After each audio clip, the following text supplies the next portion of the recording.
This is coffee number 5. I'm your host, Lara Schmoisman. Welcome back to coffee number 5. There is always a point in our life that when we look back and stare at all we want to accomplish, whether we like it or not, each and every moment of our life has shaped us into the person that we are today. And it's important to see excellence in yourself.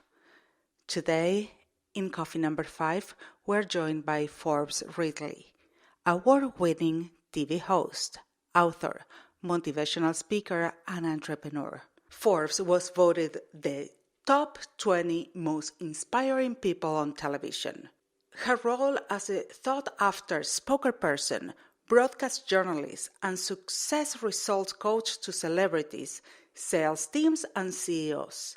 Hi, Forbes. How are you? I am wonderful. I just got back from 2 weeks in Costa Rica, first vacation of the year. And for somebody who travels like 200 days and have been stuck inside, this has been amazing. Amazing.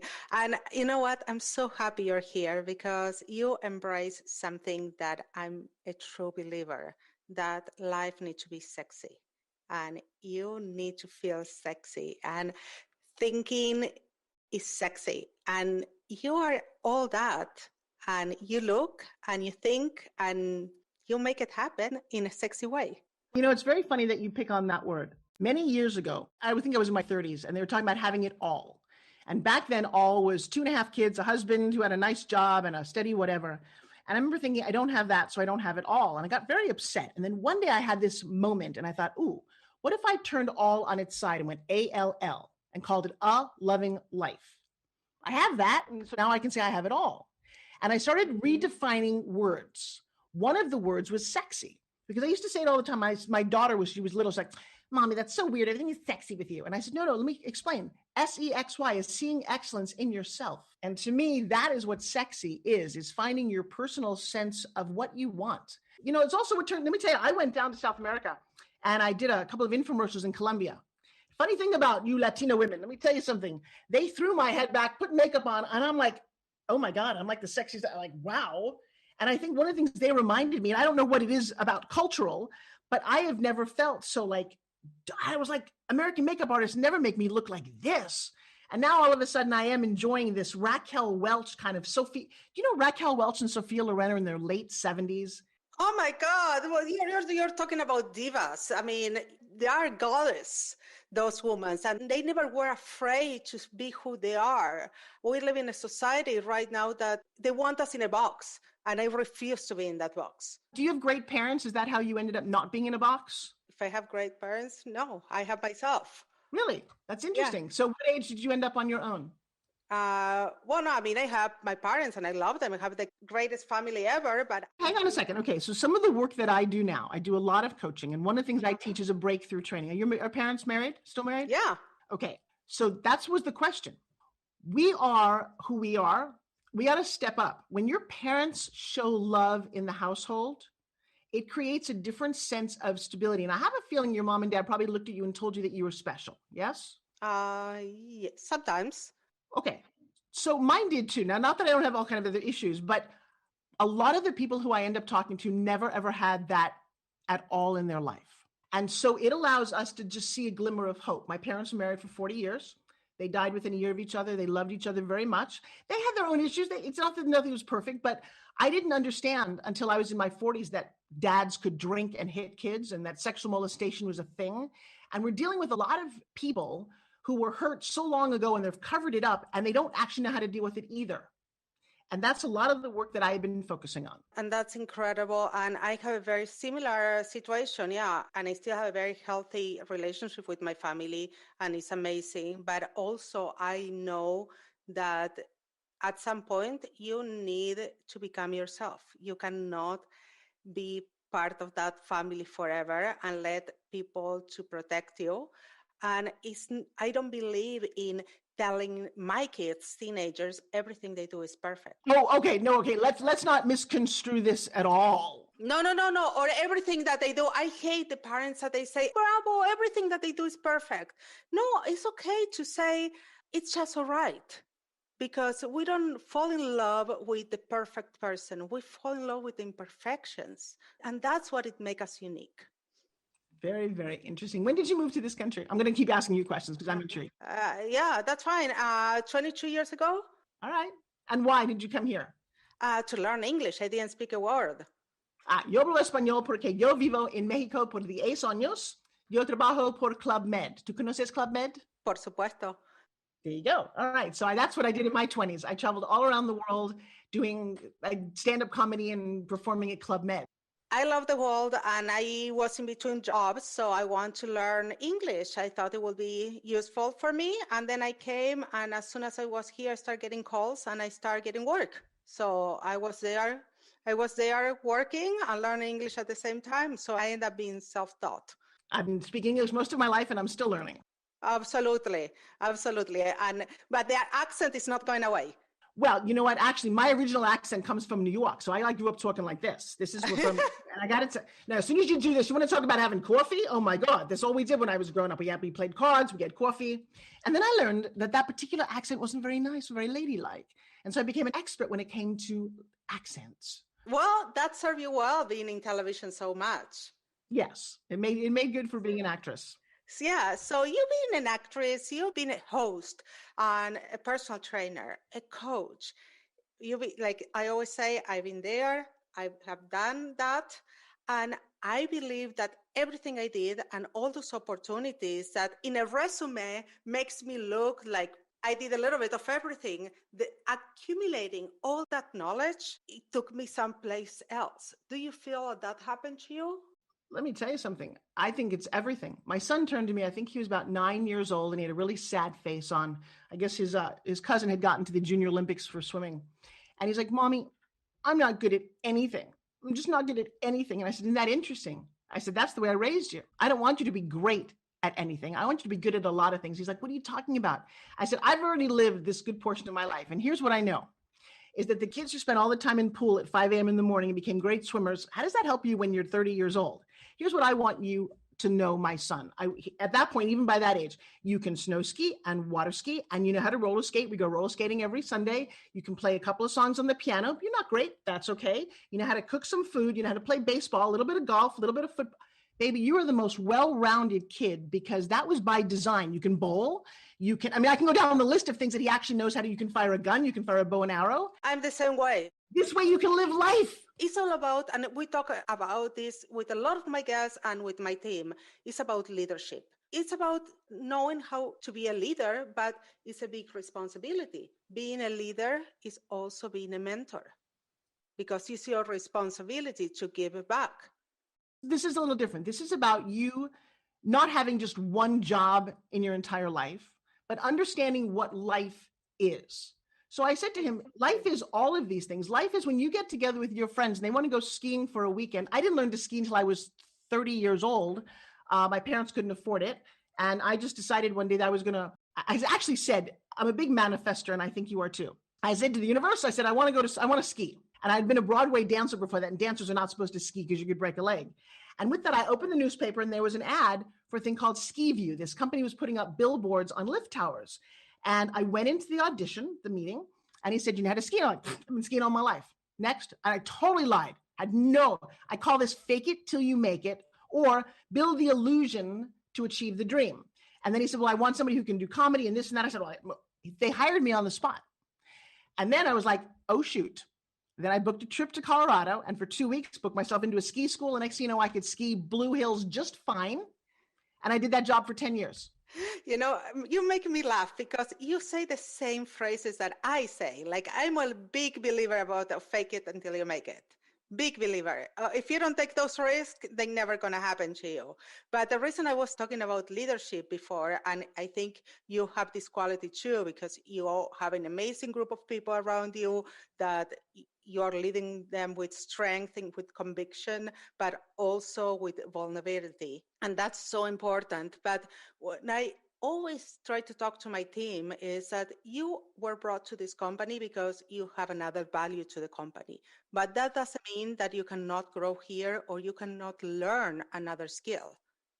That's true. That's a very good point. It's just interesting. If you live long enough, you get to give back. It's kind of fascinating that anybody wants to listen.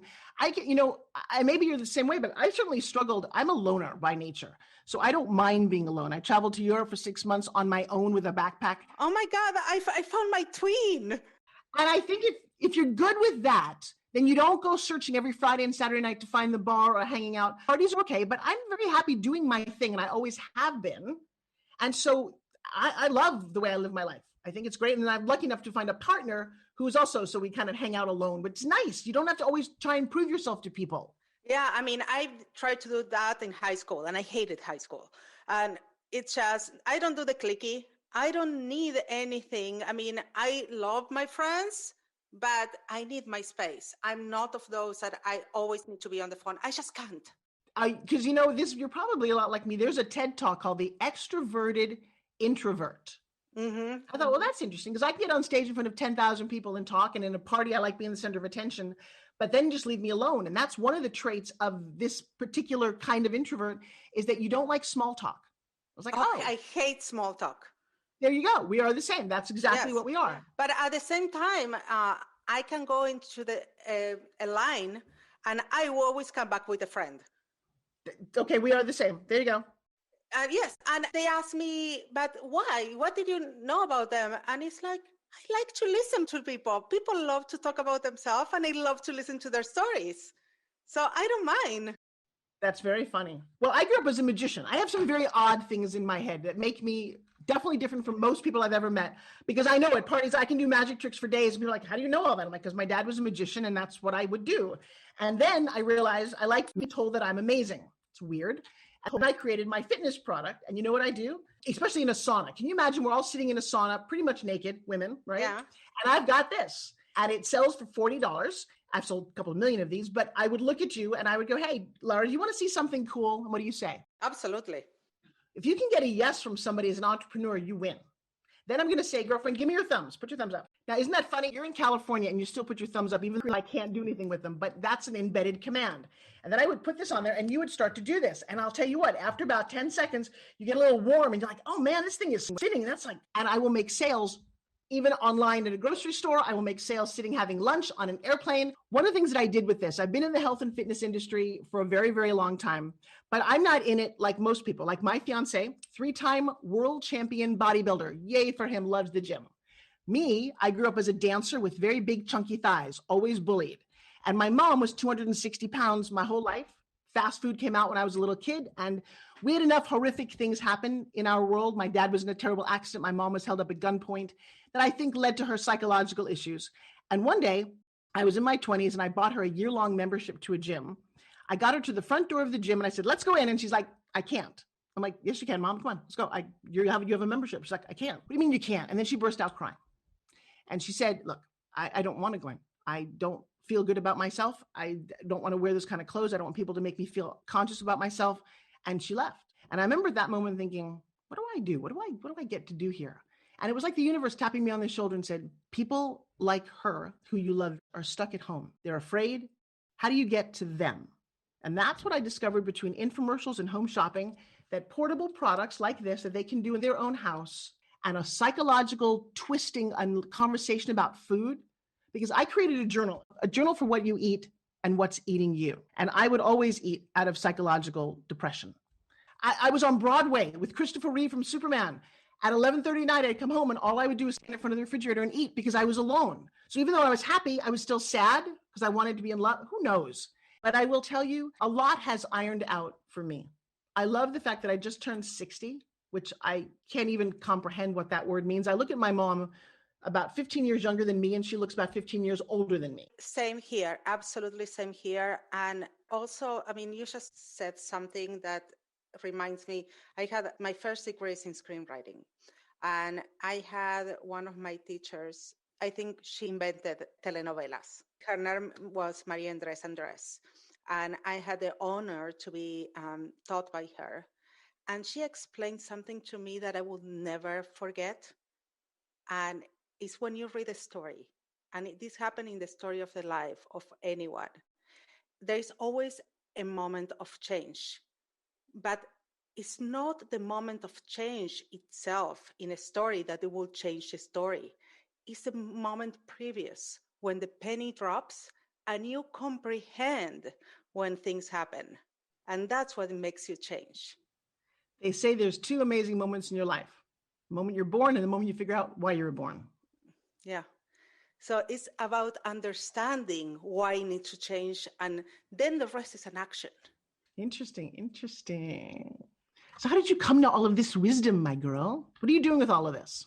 Are you teaching, you're coaching, you're doing your podcast? I'm teaching, I'm coaching, I have my agency, I am busy, and I love meeting women like you. That's how I learn. I put myself out there. I truly believe that if you want to get out there right now, you have to make the opportunities for yourself. The internet made a very level playing field. If you've got your branding, and that's one of the things that I teach right now. I teach a thing called OPP that I created, which you'll probably appreciate, but OPP is other people's platforms. I've never paid for the Broadway show or the movie or the infomercial. I was just the talent in all of those, and they were leveraging me and I was leveraging them. And so now I teach people to have a personal brand, to communicate through a camera, to own who they are. And I'm loving life doing this. I think it's been an interesting time. You know, I don't know if you know, but so 2020 for some people was a little unusual. I'm going to tell you, nobody did what I did, unfortunately. January 2nd of last year, my beautiful man, whose name is Joshua Self, world champion bodybuilder, fashion model, Chippendale, gorgeous, was in a horrific motorcycle accident. He got creamed by a car and ended up in the ICU, in surgery, in intensive care for a week, and in a wheelchair for 6 months. So January 2nd began our quarantine. We were in bed for the first 3 months. I didn't even know the news was happening because we didn't leave. We were just trying to survive. And by March, I'd already watched every show on Netflix, and I was a Tiger King champion. And then all of a sudden, you know, it's weird because I'm on the phone and we didn't have a lot of outside contact. And all of a sudden the world is falling apart outside of us. It was very strange, but I'd already moved my business online and tried to figure out how I was going to survive because my world was different. So it's been an interesting year beyond the interesting year, but I'm a big fan of change. I was here and it helps to have lived a little bit. They say if you don't study history, you're doomed to repeat it. Well, in my world, because of a certain age, things are happening very fast. I was born and there was a telephone attached to the wall. Mm-hmm. All of a sudden they became this big. Then they look like the flip phone that you used to have on Star Trek. And then this thing called the internet happened. I mean, I can only imagine what my grandmother imagined, that she had a horse and buggy. The next thing you know, they're flying airplanes. Like, how do you comprehend that jump? But we are now moving so fast that the phone in your hand is more power than what they did in 1969 when I was 9 years old to get a man to the moon. Wow. It's all like interestingly changed. But I'm used to this. Cable television came in, I was there. Infomercials came in, I was there. Home shopping came in, I was there. So I've seen industries come and then die. And so COVID to me just seems like a shift in the universe, but not different from anything else. Well, it's teaching us that we have to pivot sometimes. You have to pivot all the time. It's like that's news to people? I'm okay to pivot. It's that I have what I've been doing all my life. Right. But there are people that they can't. It's new to them. Yeah. So, but I think this forced a lot of people to do new things and to good for them. I think a lot of people needed to wake up. Oh, yes. And 2020 gave them a good reason to do it. So Forbes, thank you so much for being here. I really appreciate, and I need to keep talking to you. I need a Forbes Riley in my life. Well, I'll tell you two things. One, you can always go to ForbesRiley.com and find me. Mm-hmm. But two, I do something that I'd love to have you as a guest. I've been doing this since COVID started. Every Sunday at 5:00, I do a 2-hour masterclass. And it's $19 for some people. For other people, I give it away for free. It's a place to meet me. It's live. I love doing this. And to actually get people to figure out very quickly how to communicate better with themselves, with an audience. And I would love to have you as a guest. I do it every Sunday to have your people come. I'll give you a couple you can give out to somebody you might want to as a scholarship. I'd be happy to do that. But I think the thing for me about 2020 is that every individual has the power to rule their own life way more than they imagined. You don't have to wait for someone to give you a vacation if you're not working for anybody. And to step up and into your own life and to take a little bit more responsibility. And then also through programs like yours and mine and a lot of others, This is the time to learn. You know, my kids are both high school seniors, and your kids are are teenagers, right? Yes, a junior, and I have one going to high school next year. Okay, so I've got two seniors who my parents didn't really go to college. We were so excited about college, and now they're looking at me going, Mom, do I need to go to college? Can I take that money and invest it? And can I open my own business? Can I be an entrepreneur? And I'm like, we never had these conversations before. So for all of your listeners, this is a very unique time to lean in and learn as much as you can from people like me and a lot of other mentors who are giving away some of their trainings. I would get educated about how to move forward into 2021. Totally. And this is what I'm trying to teach, and I do with my mentorship programs, and we do what we can. But again, thank you so much for being here. It was lovely to have you. Well, you are spectacular. I also have a podcast called Forbes Factor, and I need to have you on my show. I'll be there. It was so good to have you here today. See you next time. Catch you on the flip side. Ciao, ciao.